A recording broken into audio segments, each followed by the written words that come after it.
آج میں اپنے علوم سے متعلق آپ کو تھوڑی سی معلومات فراہم کروں گا۔ اللہ رب العزت کے فضل و کرم سے میں نے 1986 میں روحانی علوم سیکھنے شروع کیے، روحانی اسکالروں کی سرپرستی میں، اور روحانیت سے متعلق کم و بیش تمام کتابیں پڑھیں۔ اور 1999 میں اللہ رب العزت نے میرے معاملات کچھ اس طرح کر دیے کہ مجھے قرآن اور حدیث کو پڑھنا میرے لیے آسان ہو گیا، اور میں مستقل مسجد اور مدرسے میں رہنے لگا۔ بڑے بڑے جید علماؤں کی سرپرستی میں میں نے الحمدللہ قرآن حدیث کا مطالعہ کیا، اور 1999 سے لے کر اب تک الحمدللہ رب العالمین میری اسٹڈی میں قرآن اور حدیث شامل ہیں، اور میں اس سے جڑا ہوا ہوں۔ جو بات میں آپ کو بتانا چاہتا ہوں وہ یہ ہے کہ میں نے ان تمام علوم سے، مطلب یہ 3 علوم ہو گئے، ایک روحانی اور ایک حدیث کا علم اور تیسرا قرآن کا علم۔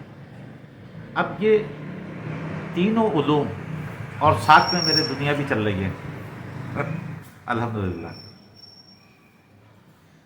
یہ تینوں علوم سیکھ کر مجھے کیا حاصل ہوا؟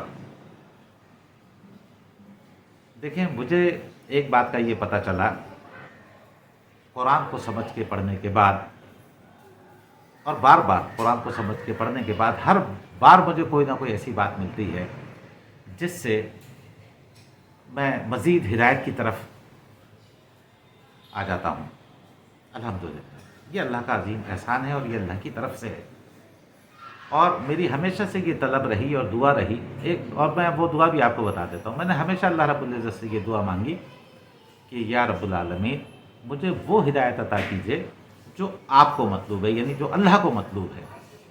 اس کی وجہ یہ ہے کہ میں تو ہر طرف دیکھتا ہوں، چاہے کوئی بھی فرقہ ہو، کوئی بھی مسلک ہو، کوئی بھی جماعت ہو، وہ سب کو غلط کہتے ہیں اور اپنے آپ کو حق پر کہتے ہیں۔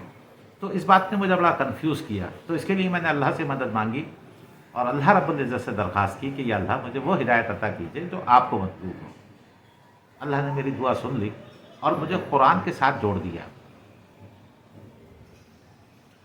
قرآن کا علم حاصل ہونے کے بعد اللہ رب العزت نے میرے اندر ایک صلاحیت پیدا کر دی، اور صرف میرے اندر نہیں، جو لوگ بھی قرآن سمجھ کر مطالعہ کرتے ہیں ان سب میں وہ صلاحیت موجود ہوتی ہے۔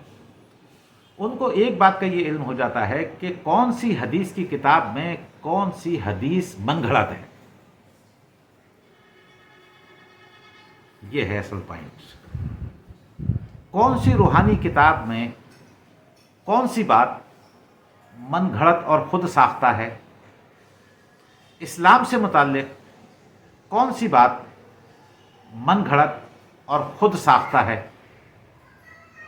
یعنی آپ یہ سمجھ لیجیے کہ جو جیسے قرآن میں لکھا ہوا ہے کہ قرآن نور ہے، نور کا مطلب ہوتا ہے روشنی، اور قرآن کا نور ایسا نور ہے جو آپ کو صحیح اور غلط واضح طور پر الگ الگ کر دیتا ہے، واضح طور پر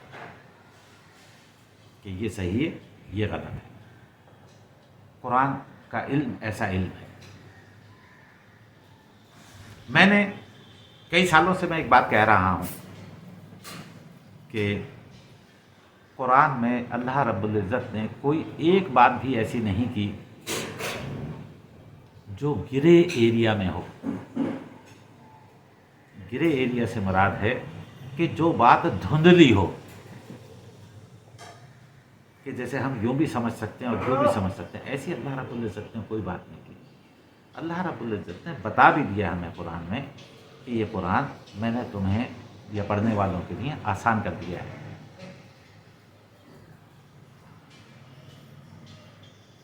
جب میں نے قرآن کو بار بار پڑھا، اسٹڈی کی، سمجھا، اور ایسا نہیں ہے کہ یہ سب کچھ میں اکیلا کرتا رہا، اس میں بڑے جید علماء شامل ہیں میرے ساتھ، جو قرآن حافظ بھی ہیں، عربی میں جنہوں نے PhD کیا ہوا ہے، اور جن لوگوں نے شیخ الحدیث ہیں، یعنی حدیث پڑھاتے ہیں، عام آدمی نہیں، ان کی سرپرستی، معلومات کی تحقیق کی، اس کے بعد آپ کو میں نے بتایا کہ قرآن کی روشنی میں، قرآن کے علم کے مطابق، قرآن کے مزاج کے مطابق کوئی مسلمان قیامت کے دن جب جہنم میں داخل کیا جائے گا تو وہ واپس نہیں آئے گا۔ یہ ہے اصل پوائنٹ، کہ اگر کوئی مسلمان بدقسمتی سے اگر اس کے گناہوں کا پلڑا وزنی نکلا تو وہ مسلمان جہنم میں داخل کیا جائے گا اور جہنم سے کبھی بھی واپس نہیں آئے گا۔ قرآن کا یہ فارمولہ نہیں ہے، نہ یہ مزاج ہے کہ وہ واپس آئے۔ اب جب قرآن کا یہ مزاج نہیں ہے تو آپ خود سوچئے کہ حضرت محمد صلی اللہ علیہ وآلہ وسلم کیا قرآن کے مزاج کے خلاف کوئی عمل کر سکتے ہیں؟ نعوذ باللہ من ذالک، نعوذ باللہ من ذالک کوئی بات کر سکتے ہیں؟ نعوذ باللہ من ذالک کوئی فارمولہ پیش کر سکتے ہیں؟ اب اگر وہ فارمولہ ہے تو یقیناً وہ فارمولہ بن کر غلط ہوگا، جو قرآن کے فارمولے سے ہٹ کر ہو۔ اللہ رب العزت نے صاف الفاظ میں بتایا ہے کہ قیامت کے دن ترازو کے دو پلڑے ہوں گے، ایک پلڑے میں نیکیاں رکھی جائیں گی، دوسرے پلڑے میں گناہ ہوں گے، اور اگر نیکیوں کا پلڑا جھک گیا تو اس شخص کو جنت کا سرٹیفکیٹ مل جائے گا، جنت کی خوشخبری مل جائے گی، انشاءاللہ وہ جنت میں جائے گا اور ہمیشہ کے لیے جنت میں جائے گا۔ اگر کسی کے گناہوں کا پلڑا بھاری نکلا تو وہ شخص بلا شک اور شبہ جہنم میں داخل کیا جائے گا اور ہمیشہ کے لیے جہنم میں داخل کیا جائے گا، واپسی کا کوئی راستہ نہیں ہے۔ اب اگر کوئی شخص چاہے کہ بھئی میں اس بات کی تحقیق کر لوں تو وہ بے شک مجھ سے رابطہ کر سکتا ہے، موسٹ ویلکم۔ اگر کوئی شخص خود قرآن سے یہ بات سمجھنا چاہتا ہے تو خود قرآن کو سمجھ کر پڑھ لے، اس کے مفہوم کا ترجمہ تمام مکاتب فکر کے علماء نے لکھ دیا ہے۔ الحمدللہ رب العالمین، تمام مکاتب فکر کے علماء حق نے، تمام جماعتوں کے علماء حق نے، تمام فرقوں کے علماء حق نے ہر زبان میں قرآن کے مفہوم کا ترجمہ لکھ دیا ہے۔ البتہ کچھ نے مشکل انداز میں لکھا، کچھ نے آسان انداز میں لکھا، لیکن اب آسان ترجمہ بھی موجود ہے۔ اللہ کی ان پر نعمتیں، رحمتیں، برکتیں ہوں۔ اور جتنے بھی مسلک کے یا مکاتب فکر کے علماء نے قرآن مجید کے مفہوم کا ترجمہ لکھا، وہ 99.99.99.99% صحیح ہے۔ اگر نادانستگی میں کس سے کوئی چھوٹی موٹی غلطی ہوئی ہے تو قرآن کو سمجھ کر پڑھنے والے کے لیے اللہ پاک آسانی کر دیتا ہے، اسے ہدایت دے دیتا ہے کسی نہ کسی انداز سے۔ اللہ کے لیے کوئی مشکل کام نہیں ہے۔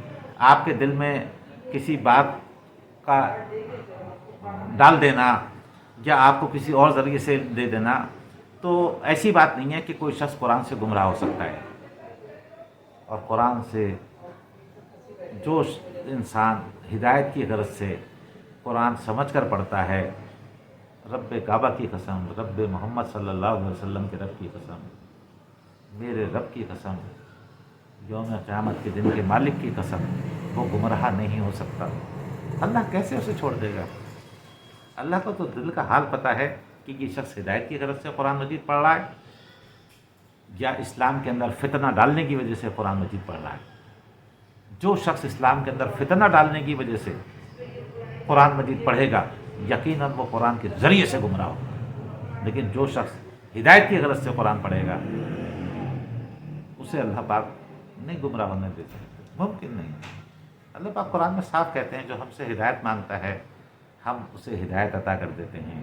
اللہ پاک صاف الفاظ میں قرآن میں فرماتے ہیں کہ جو ہم سے تزکیہ نفس کی توفیق مانگتا ہے، تزکیہ نفس، یعنی تقوی کی، یعنی اپنے کردار کو اچھا کرنے کی توفیق مانگتا ہے، اللہ رب العزت فرماتے ہیں ہم اسے تزکیہ نفس کی توفیق عطا کر دیتے ہیں۔ واضح طور پر اللہ نے کہا ہے۔ تو جو شخص ہدایت کی غرض سے قرآن پڑھے گا سمجھ کے، بغیر سمجھے قرآن پڑھنے کا ثواب میں پہلے بھی بتا چکا ہوں، اب بھی بتا رہا ہوں آپ کو کہ بغیر سمجھے قرآن پڑھنے کا ثواب نہ تو اللہ تعالیٰ نے قرآن میں کہیں بتایا ہے، اور نہ آپ کے ہمارے رسول، اللہ کے رسول حضرت محمد صلی اللہ علیہ وسلم نے بھی کہیں نہیں بتایا، کسی حدیث میں نہیں بتایا کہ بغیر سمجھے قرآن پڑھنے کا آپ کو ثواب ملے گا۔ اس غلط فہمی نے مسلمانوں میں سب سے بڑی بگاڑ یہ پیدا کی کہ مسلمانوں کے پاس وہ علم نہیں آیا جو علم اللہ رسول کا ہے، اور اللہ رسول کا جو علم ہے وہ قرآن مجید ہے۔ اس کے مزاج کے خلاف بہت ساری باتیں لکھی گئیں، بتائی گئیں، کہی گئیں، جس کے نتیجے میں ہم بہت سارے مسلمانوں میں بہت سارے فرقے بن گئے، ہم تقسیم ہو گئے۔ تو بہرحال آپ سے میری یہ درخواست ہے کہ آپ قرآن سمجھ کر پڑھیں۔